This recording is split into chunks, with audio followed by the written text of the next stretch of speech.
Delivery रूममधून direct बाळाला NICUमध्ये shift करण्यात आलं. हॅलो, मी आहे सेजल आणि आहे श्रीदाची मम्मा.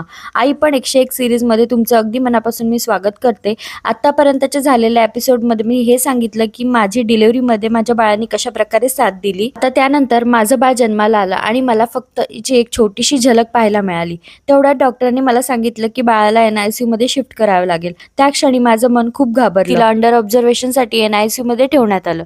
त्याचवेळी हिच्या पांढऱ्या पेशी पण थोड्या वाढल्या होत्या, म्हणून डॉक्टरांनी अजून काळजी घ्यायला सांगितली होती. माझ्यासाठी तो क्षण खूप कठीण होता. माझं बाळ NICUमध्ये होतं आणि मी दुसऱ्या हॉस्पिटलमध्ये होते. पण माझ्या बाळाने थोडीशी मेकोनियम तोंडामध्ये गिळली होती, म्हणून कोणतीही रिस्क नको म्हणून त्यावेळेला रात्रभर मी एकच विचार करत होते की माझं बाळ ठीक असेल ना. पण त्यावेळी डॉक्टर आणि नर्सेसनी बाळाची खूप छान प्रकारे काळजी घेतली आणि आज मागे वळून पाहते तेव्हा मला वाटतं तो काळ किती कठीण होता, पण त्याने मला आई म्हणून खूप स्ट्रॉंग बनवलं. जर तुमचंही बाळ कधी NICUमध्ये गेलं असेल तर घाबरू नका, डॉक्टरांवर विश्वास ठेवा आणि स्वतःला खूप स्ट्रॉंग ठेवा.